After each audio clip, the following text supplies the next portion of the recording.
Hello, friends. Chiplets here. Normally, I do leadership happy hour a little bit different. Usually, it's always live. Today, it's a little more live because I'm actually with somebody. But when I do it live, it's usually with me one place, somebody else someplace else. But part of the cool work I get to do is I get to do a lot of pre and post deployment work with different branches of the service. And in that work, I get to work with some pretty cool people. And the person I'm going to talk to today is a Navy chaplain. They're not not just your average pastors of a church. I mean, they are on the front lines, especially when they go out to war. You know, when they get deployed and they're on the front lines, they are pretty much not just responsible for people's spiritual well-being, but they're responsible for their well-being as a whole, helping them get home whole as one. And so the person I want to talk to today is a good friend of mine, Dave Rodriguez.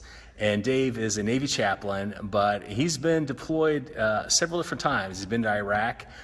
He's been to Afghanistan. He's getting ready to go to Djibouti. He is Kuwait. I mean, he knows what it's like to be kind of like, in the mix on things. And I think we as leaders sometimes we deal with a lot of stuff. And as leaders, we're not really responsible for our own stuff. We're responsible for everybody else's stuff as well. And I don't think anybody knows that as well as a Navy chaplain. So I'm going to sled this over here a little bit. And there he is, Dave Rodriguez. Hello, Dave. Hey, Chip. Hey, everybody. Welcome to Leadership Happy Hour. Thanks. Big cheers to you, my friend. Amen. There we go. Theological beverages here. Theological beverages. So I'm going to start off right here on when you made the choice to become a Navy chaplain, what brought that about?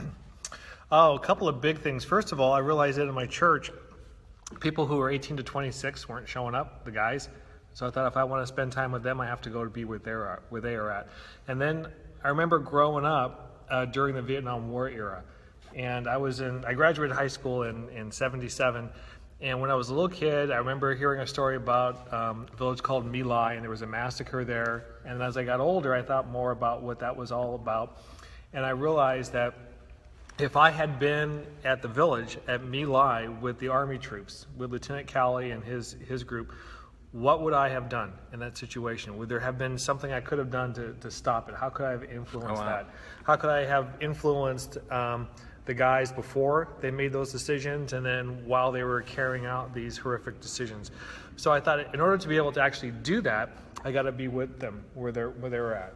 So it's an example of what you were talking about. You've got you had a leader who probably wasn't taking care of himself, and then he was facing a difficult leadership situation and made bad decisions. Okay. That's pretty deep. See, I joined the Navy just basically because I graduated the bottom of my high school class and I had nothing else to do. That was that's a much deeper thing. So now you've been deployed several different times. So when you got the notification, and your first deployment was in 2005 to Iraq, right? Right. So when you got that notification, what was going on in your mind? What was that like for you before you left? There was a big mix of feelings. It's basically you go through all the feelings of grief because you're giving stuff up. You're giving up your family, You're giving up your civilian job, you're giving up all the food you like, the clothes you want to wear, all that kind of stuff. You're giving it all up and you're going to go somewhere else. And so the first thing that hits you is disbelief or denial. I can't believe this is happening. This is crazy. They called the wrong person. And then they called the wrong person. Right. That's really funny. You're like, no habla inglés. Right. Sorry, Dave's not home. That's right. Dave's not here. Dave's not here. And then there's anger where you get pissed off at everybody. Yeah. I can't believe I'm mad at you for doing this. And then there's bargaining. Can I get out of this? Yeah. Who do I talk to? You're bargaining with the big man. Please, Lord. Exactly. I've been your faithful servant for so many years. Exactly. And then depression, you just get sad, and finally you accept it. So it's DABDA, denial, anger, bargaining, depression, acceptance. So went off to Iraq with this Marine Corps helicopter group that I was working with, Marine Aircraft Group 46 out of Miramar, and came back. And when I came back, just before I got back, two of the guys got there ahead of time. They committed suicide. Oh my So gosh. the commanding officer said, well, okay, chaplain, here's the deal. We're not going to let you go home. We're going to keep you on orders. You're going to keep working here at the base. and your job is to make sure that no one else commits suicide. It's like, sir. Okay. I can do some of that. Pardon the language. I mean, but that's a shitty litmus test.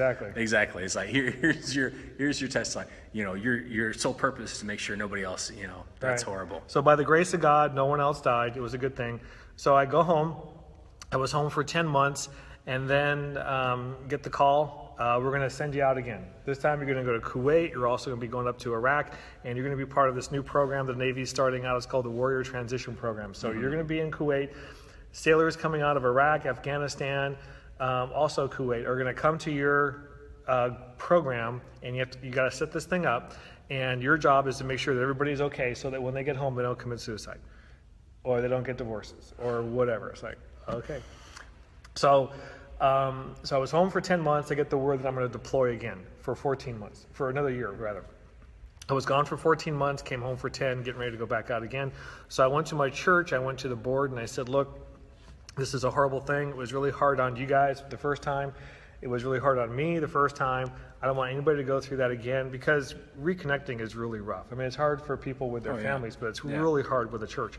So here's my letter of resignation. And I had somebody from the denomination there, one of the higher ups, to bless it. I'm Presbyterian. So then the board said, well, can we talk about this?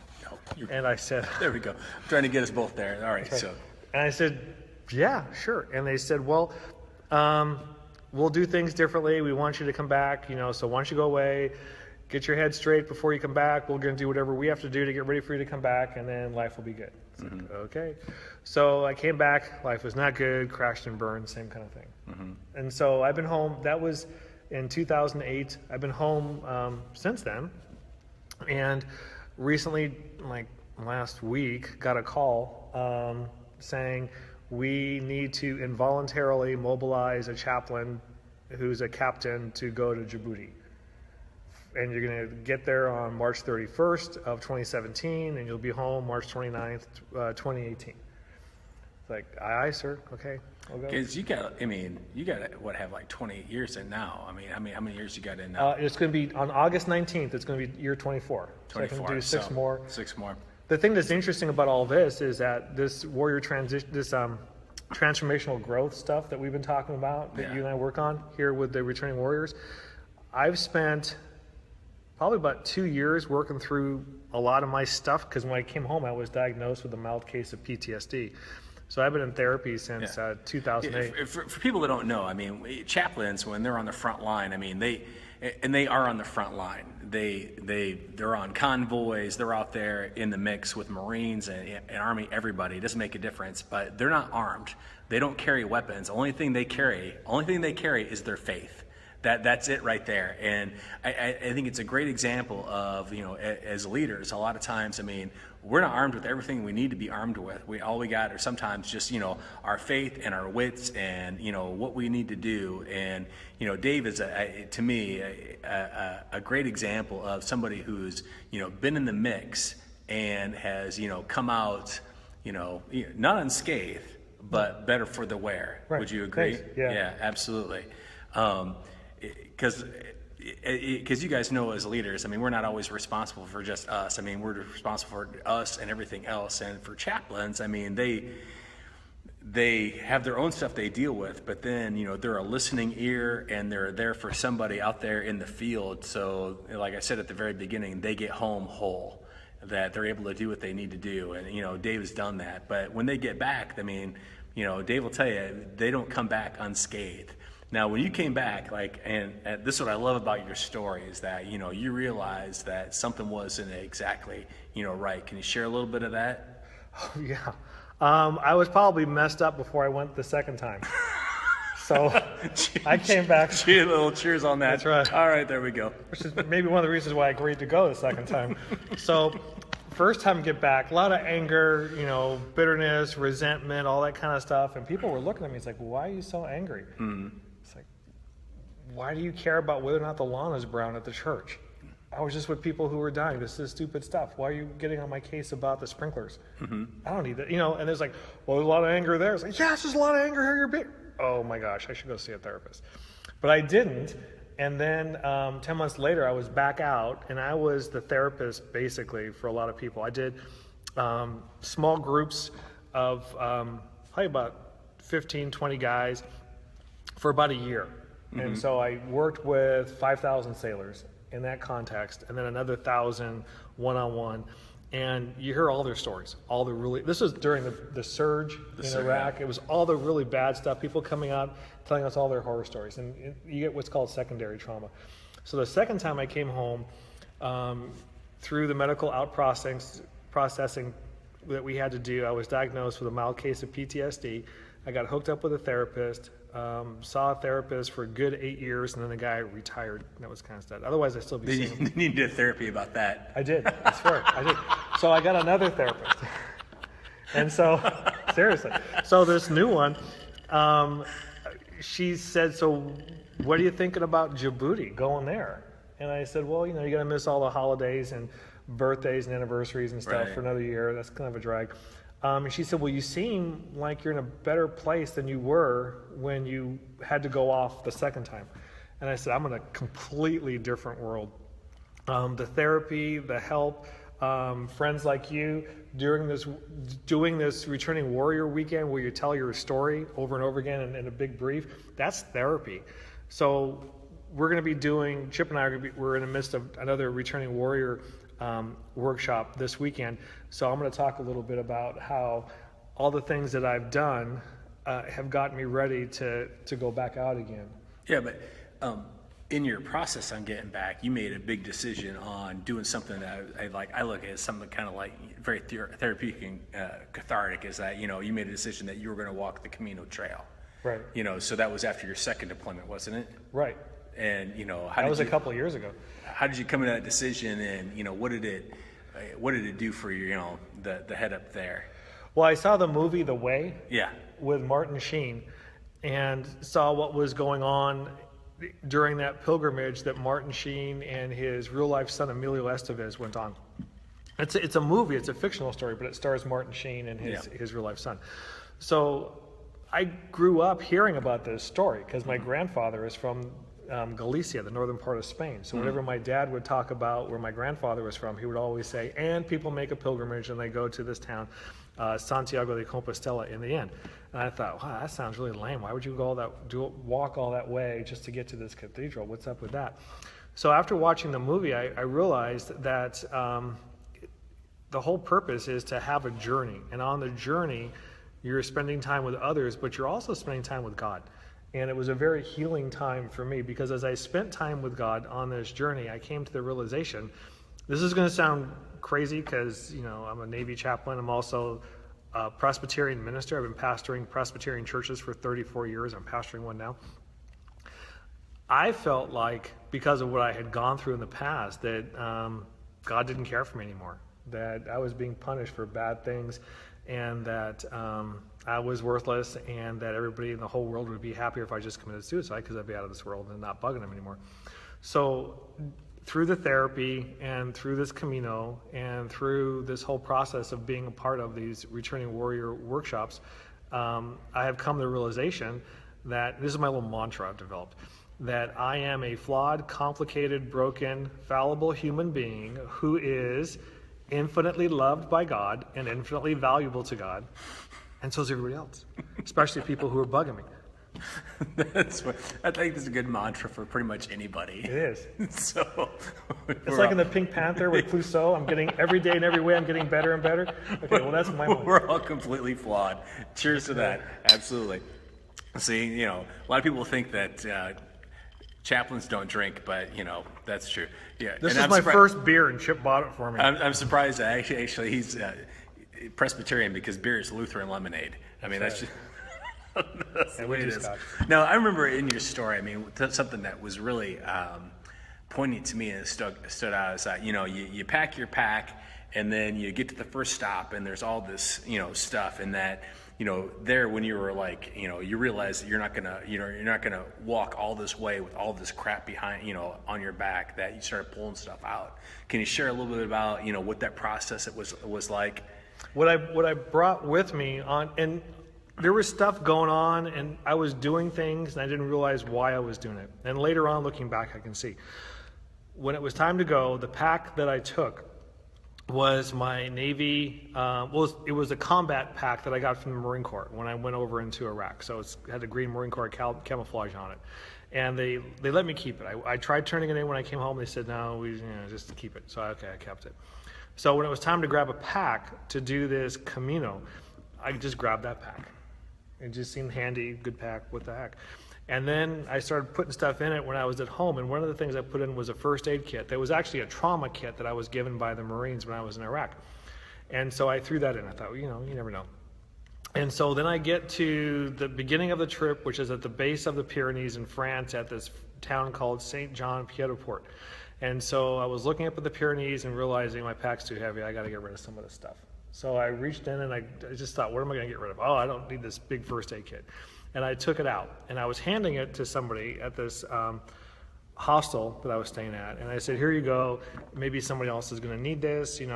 I don't need it anymore. And then it hit me that this was my trauma kit from Iraq. And I thought, wow, this represents like the trauma I went through in Iraq. And I'm leaving it behind to go on this journey. So I left it behind.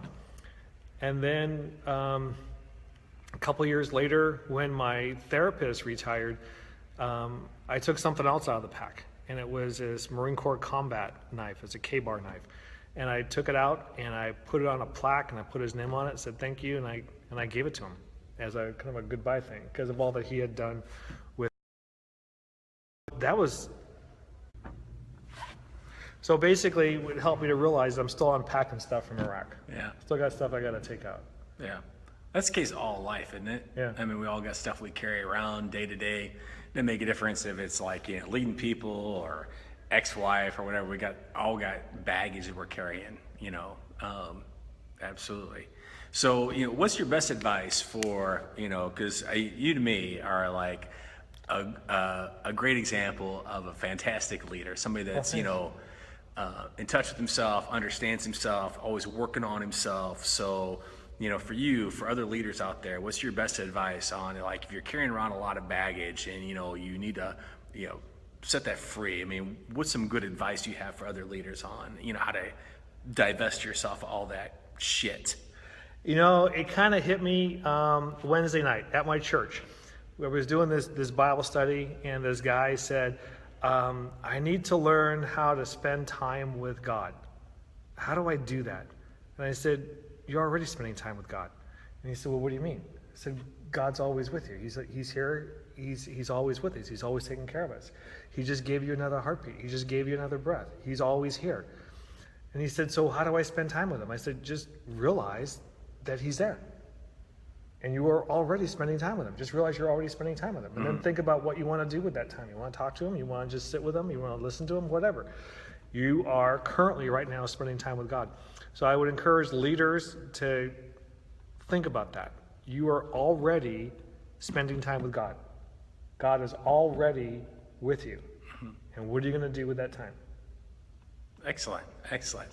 So I want to thank, I know this is a little bit shorter leadership happy hour than I normally do, but I want to thank my good friend Dave Rodriguez right here. Or I would like to say Rodriguez, because I'm a WKRP and Cincinnati fan, and Les Nessman always would call Chichi Rodriguez Chai Rodriguez. Yeah. So anytime I say Dave's name, I always want to say David Rodriguez. Cheers to that. All right. Amen. Thanks for spending a little time with me, buddy. Thank you. Thanks for being the leader you are, and helping other people along the way. And thanks for everybody else for taking the time and attention to listen to this great American hero right here. Wish him good luck as he gets ready to go off to Djibouti, which I quite consider the asshole of the world. But he'll do well, and he'll do well taking care of other people. So thanks a lot, buddy. Sure. Thank you. Thank you. All right.